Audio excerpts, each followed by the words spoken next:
Welcome to another dojo topic. Have you ever heard the saying or the teaching that you have to believe it before you can see it? And you're wondering, like, how do I believe I'm healthy if I don't think I'm healthy? How do I believe I'm a millionaire if I don't see the millionaire money? How do I believe I'm, you know, the best person for this job if I don't believe in that? That's what we talked about today at the dojo. And I'm really excited to share this information with you.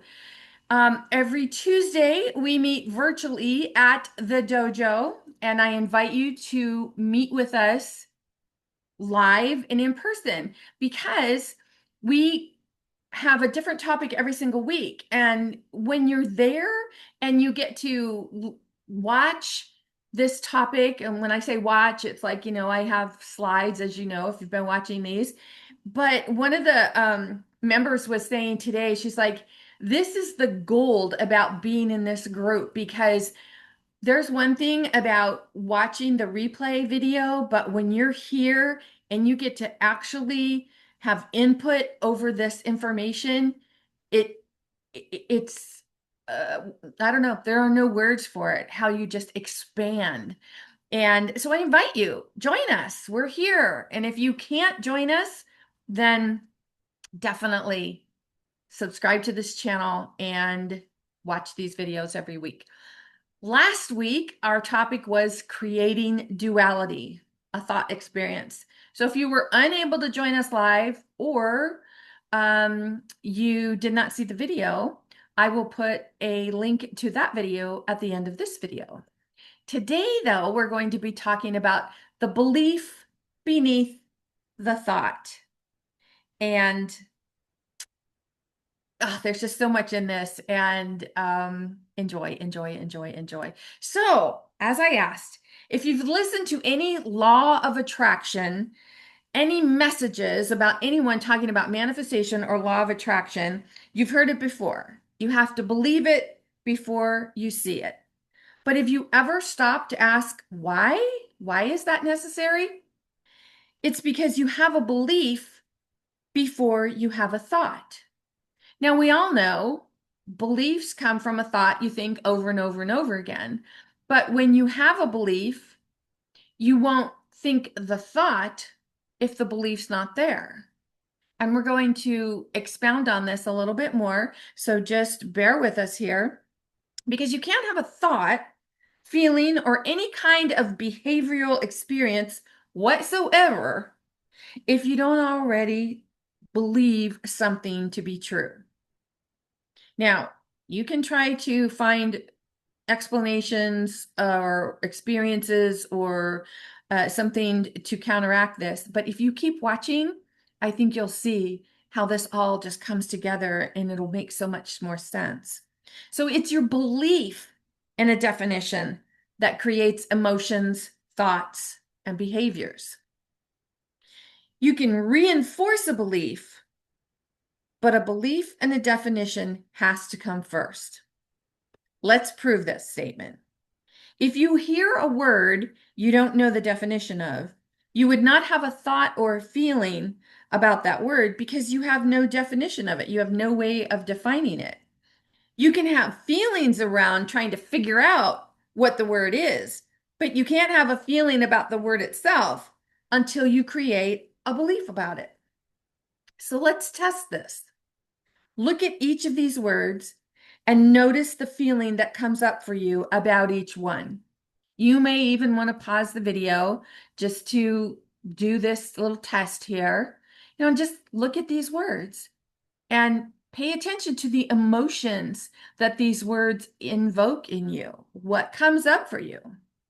Now let's try a word you don't know. Look at the word. Did you have feelings around trying to figure out what the word is or about the word itself? You couldn't have had a feeling about the word because I made it up. I even Googled it to make sure it's not a word. I made it up. So, does this help you see the difference, the distinction between feelings and emotions about a word versus about trying to figure out what the word is? Because there's a definite There's a definite distance there. Now think about an ad for the latest drug with a name you can't even pronounce. It means nothing to you until they tell you what it will cure, allegedly, and why they talk so fast when they talk about the side effects, because they want you to feel good about the name of the drug. They want you to have this really good feeling like, oh, maybe that's what I need. So words are very important, and how we give the definition to something is really important, as well as how we feel about the words. Because words cast a spell over our feelings and emotions. We are the spell casters of our happiness and our struggles. We struggle because we allow the mind to choose words such as life is a struggle, I'm hanging in there, my job sucks, I'm never going to lose this weight, I can't seem to get my life together. Keep in mind where most of your beliefs come from. All of your beliefs come from. They were taught to you by your parents, caregivers, media, or anything or anyone else that had influence over us as children, which means we've been giving free rein to that duality of the mind for a very long time. Every word has its own vibrational frequency. Test this for yourself by thinking or saying the word playful. Just think about it, playful. Can you feel the meaning of it? What emotion does it bring up for you? Now say the word frustrated. Either the word or this picture you're looking at. Does it invoke an emotion within you? And it might not make you frustrated, but you can definitely sense the frustration in this picture, or maybe the word itself is invoking or bringing up something for you. What emotion does it bring up for you? Think about the times you've said, I feel stuck and I'm not sure what to do next. This is where words are so important. What if you were to reword the sentence and say, something is shifting within me? When you say you're stuck, instead of something is shifting, you're not allowing a shift to happen because you're defining it as being stuck. Remember, a thought is simply a movement of energy. It's like the tide, the ocean, the surf gently comes in and goes out. So when an emotion comes up for you, if you see it like the tide, like a form arising, it's simply like, okay, yeah, I noticed that coming in, and then I'm watching it go out, and I'm noticing this coming in, but it's not, but if something's coming in, and then we give it a definition like, oh, this is going to happen, or this is happening because of this. Now we're creating a stronger vibrational frequency towards whatever that is. Because a thought is an energy of movement. You can be aware of its movement, but when you observe it and give it a definition or judge it, you put energy towards it. And then look out. You're creating a storm within you. Because negative beliefs come from the mind. When you have a negative feeling, ask yourself, am I that? Or am I the one aware of that? This will take you out of the mind and out of that dualistic realm and bring you into non-duality. Peace from the mind, away from the mind. This will stop you from identifying with it by taking you out of the mind and acting as awareness. Peace from the mind happens when you allow all feelings to arise as neutral, because you know you cannot possibly know what it's bringing you. So why would you give it a definition? Just like this statement from Byron Katie. Feelings like anger or sadness exist only to remind you that you are believing your own story. So think about that. When you're believing your own story, you're in the mind, you're in that dualistic realm, and you're worried and you're anxious, maybe depressed, frustrated, angry, because you're telling yourself something is happening that you don't want to happen. You're judging something. And that does not give you peace from the mind. The mind is working overtime to bring you this doom and gloom scenario. Because when negative thoughts and feelings are washing over you, try thinking about something positive. Just try that. When your negative thoughts and feelings are washing over you, trying to think positive thoughts generally won't work because you're trying to change the mind with the mind. When we've allowed ourselves to travel down that negative rabbit hole, the reason our thoughts have very little power over us is because we have this built-in safety mechanism that keeps us from creating more negativity because we don't want to keep that snowballing, right? We don't want to make the hole bigger. We don't want to get stuck farther down. We have the power to shift, but sometimes when we have traveled down that mental rabbit hole of negativity, we can say, I don't know. I don't know if I can get out of this. And then we get so frustrated and then we start attracting more of what's frustrating us because we're allowing ourselves to continue on that path of, well, what else is wrong? What else is wrong? So if you're wondering, what do I believe about this situation? How do I know what my beliefs are? A good indication of a strong belief is your reaction to something. Yeah. How do you react to certain things? When you have a strong reaction to another person, your finances, your body, the government, the media, who you see in your mirror, your reactions are based on a belief about that. So that's a really good indication because sometimes we get so caught up um, when we know, like, oh, I've done the inner work. I don't understand why I can't let go of this. I must have another belief that's limiting me, or I must have another belief that is holding on that I can't figure out. Oh, if I could only figure out this belief. But what are you actually doing? You're looking for something negative. Instead of trying to find something negative, just pay attention to your reaction. How do you react about these things? How do you react when you open your checkbook? How do you react when you look in the mirror? What is your reaction? How do you react when you're around certain people? That is a very good indication of what you believe to be true about that person or experience. Because the mind is always doing three things: comparing, measuring, and describing, justifying, or explaining. So an example of comparing would be, I like this better than that. An example of measuring would be, I plan to reach my goal in 6 weeks. And number three, describing, justifying, or explaining, it wasn't my fault. I didn't have enough time to complete it. You're trying to justify why you deserve to be you. That's the mind. That's the mind coming in and trying to get you to um, hold on to that negativity because negativity is not the truth. And oftentimes it will be very, very difficult for us to, if not nearly impossible, for us to shift from negative to positive when we want to because we're so busy trying to figure it out instead of just being.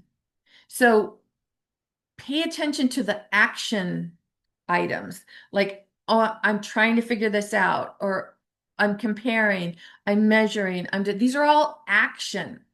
So when you're acting instead of being, you're doing something instead of resting as the effortless being that you are. When you allow the emotions to arise effortlessly, you're not judging it, defining it, or trying to figure it out. You're not trying to figure out where it comes from or why. Why is this here? Why am I having to deal with this? Because the why really doesn't matter. It's simply noticing that these forms are rising within you. Forms such as, they can be thoughts, they can be emotions, they can be experiences, something arising within you. They're invitations. Hey, you're invited to have a negative reaction to this. Do you want to accept this invitation? No, thank you. I'm going to decline this invitation. And when you decline those invitations enough times, you'll stop getting invited. The mind will stop inviting you to that. Granted, it might move on to something else, but you always, always, always are in charge. You always have the opportunity to decide, hey, is this something I want or is this something I don't want? This is how you create peace from the mind about any beliefs that no longer serve your highest good. When you truly understand the belief beneath the thought and rest as awareness, you will get so good at identifying feelings and emotions and the beliefs associated with them that they won't have a chance to take hold within you. When you're aware of the belief beneath the thought, you'll stop trying to heal the mind with the mind and stop looking for another version of you because you'll know that you already are everything that you are seeking.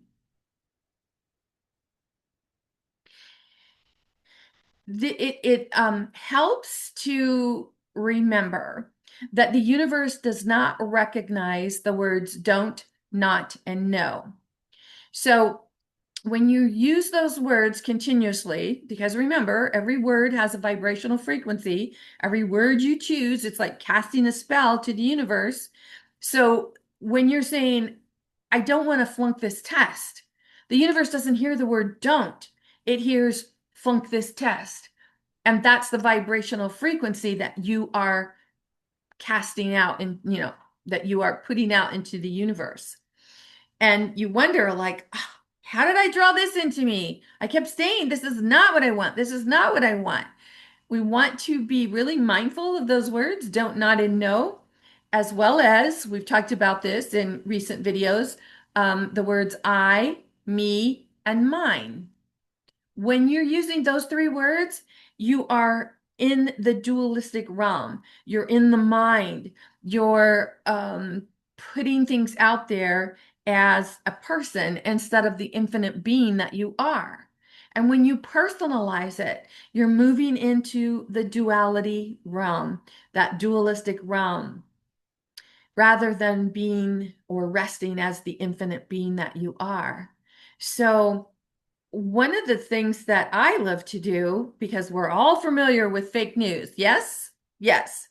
So one of the things that I really love to do, and this might be something that you want to adapt, is when something is coming into my mind and it's like this never-ending loop and it keeps wanting to replay in my mind over and over and over again, when I notice that it's been there, like, oh yeah, I'm noticing this, I'm aware of this. And remember, it's about letting awareness be aware of it. When you say, I'm aware of this, now you're personalizing it, you're taking it in. But when you act as awareness and you're like, what is awareness aware of that's going through the mind? And then you're aware of these thoughts that you prefer not to accept invitations for. Now you can use that saying, you can say, oh, this is fake news. Now you see that shifts, and the mind has to stop concentrating on what it was trying to beam into you. And it's like, what? Okay, wait, where is this going? So you shift from the dualistic mind to the non-dualistic, non-duality. And when you do that, now you'll notice things shift. Your energy shifts. Everything changes. You'll notice when I say, oh, that's fake news. I didn't use the words don't, not, and no. I did not use the words I, me, and mine. So it's completely neutral. try this. If there's something that's on a loop in your mind and you're wondering, like, oh man, these beliefs, let's let go of these. If you need any kind of support with this type of work, visit me at masteringyourbeliefs.com. Join us virtually at the dojo. Let me know how I can support you and leave some comments. Let others know what you think about this. In the meantime, this is Nancy Muller, the one and only Life Sensei, saying ciao for now.